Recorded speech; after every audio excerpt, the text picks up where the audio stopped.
friends. Today we're going to keep reading our book, The Night at Dawn. Let's go over what we learned yesterday. The title of our book is The Night at Dawn. The characters are Jack, Annie, the knight, and the horse. And so far for the setting, all we have is woods.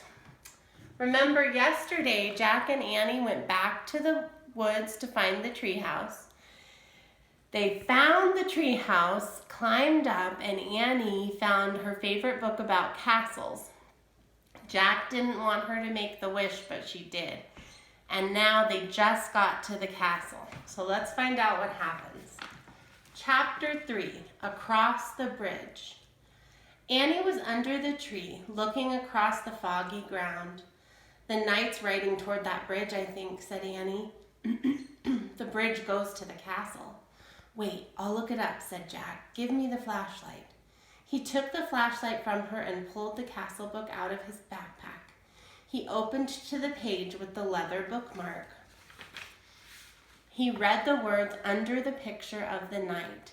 This is a knight arriving for a castle feast. Knights wore armor when they traveled long and dangerous distances. The armor was very heavy. The helmet alone could weigh up to 40 pounds. Wow, Jack had weighed 40 pounds when he was 5 years old. So it'd be like riding a horse with a 5-year-old on your head. Jack pulled out his notebook. He wanted to take notes, as he'd done in the dinosaur trip. He wrote, heavy head. What else? He turned the pages of the castle book. He found a picture that showed the whole castle and the buildings around it. The knight's crossing the bridge, said Annie. He's going through the gate. He's gone. Jack studied the bridge in the picture. He read, a drawbridge crossed the moat. The moat was filled with water to help protect the castle from enemies. Some people believed crocodiles were kept in the moat. Jack wrote in his notebook, crocodiles in moat? Look, said Annie, peering through the mist. A windmill right over there. Yeah, there's a windmill in here too, said Jack, pointing at the picture. Look at the real one, Jack, said Annie, not the one in the book. A piercing shriek split the air. Yikes, said Annie. It sounded like it came from that little house over there. She pointed through the fog. There's a little house in here, said Jack, studying the picture. He turned the page and read, the hawk house was in the inner ward of the castle. Hawks were trained to hunt other birds and small animals. Jack wrote in his notebook, Hawks in Hawk House.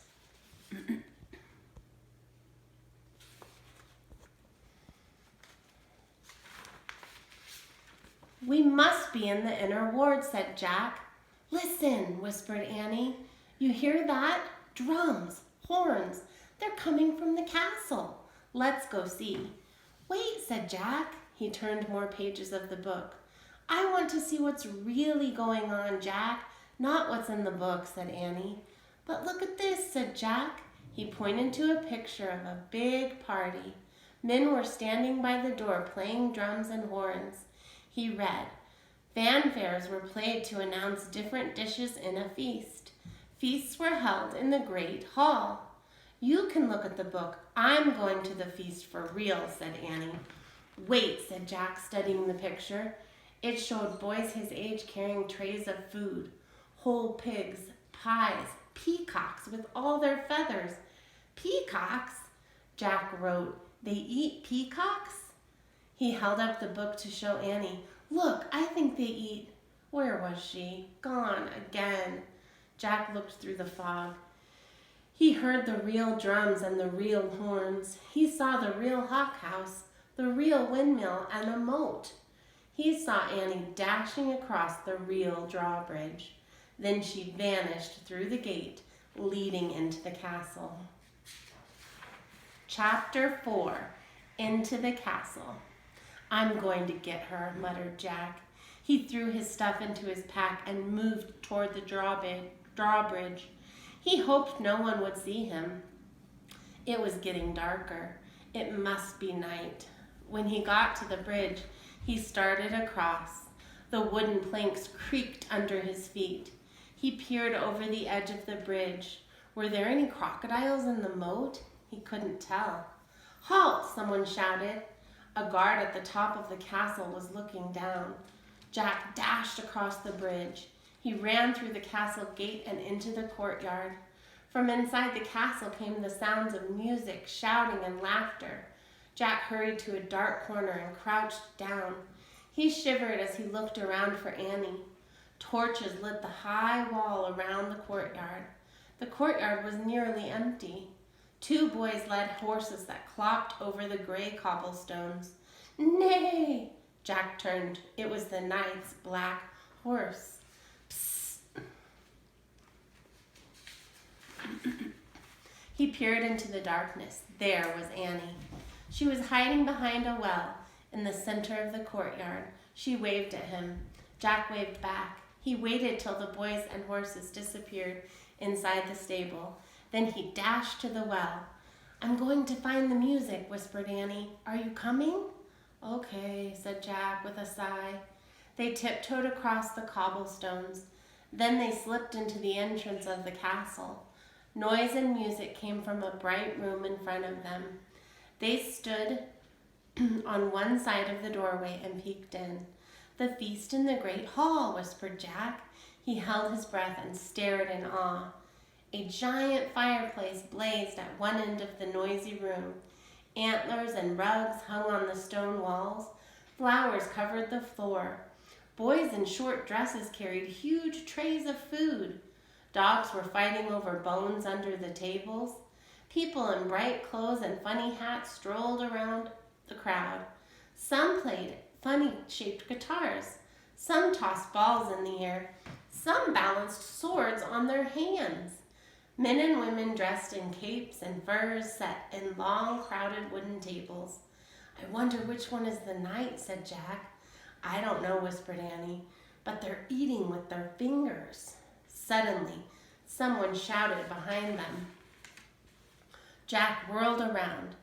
A man carrying a tray of pies was standing a few feet away. "Who art thou?" he asked angrily. "Jack," squeaked Jack. "Annie," squeaked Annie. They ran as fast as they could down a dimly lit hallway.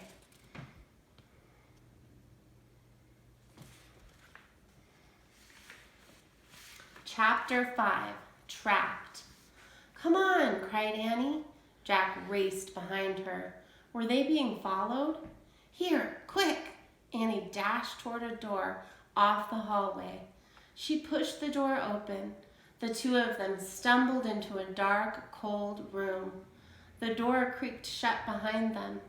"Give me the flashlight," said Annie. Jack handed it to her and she switched it on. Yikes! A row of knights right in front of them.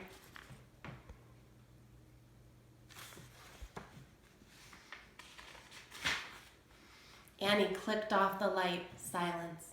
"They aren't moving," Jack whispered. Annie turned the light back on. "They're just suits," said Jack. "Without heads," said Annie. "Let me have the flashlight for a second," said Jack, "so I can look in the book." Annie handed him the flashlight.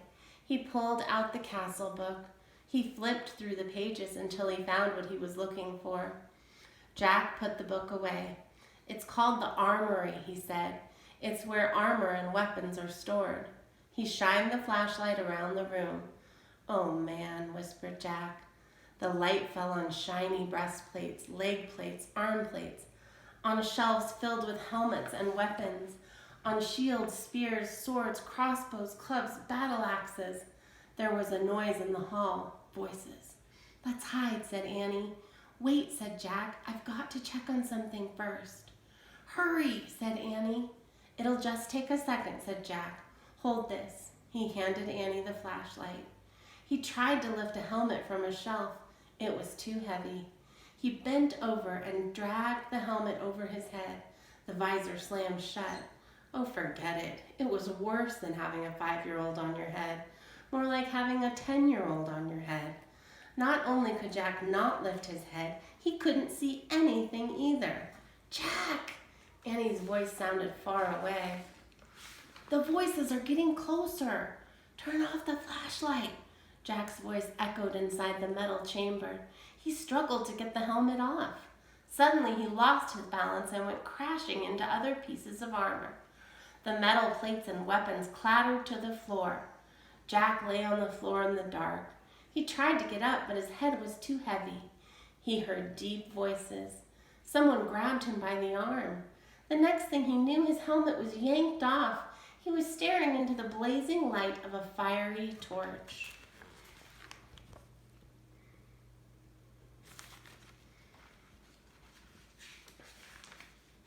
And that's it. We'll read chapter 6 tomorrow. So let's see if we can answer any more of our questions. For our setting, we have the woods, but now they're also in a castle. So we can write the word castle.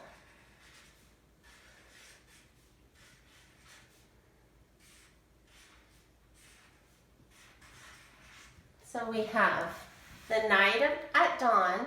The characters are Jack, Annie, the knight and his horse. And our setting is the woods and the castle. We'll see if we can find out some more tomorrow. Bye, friends.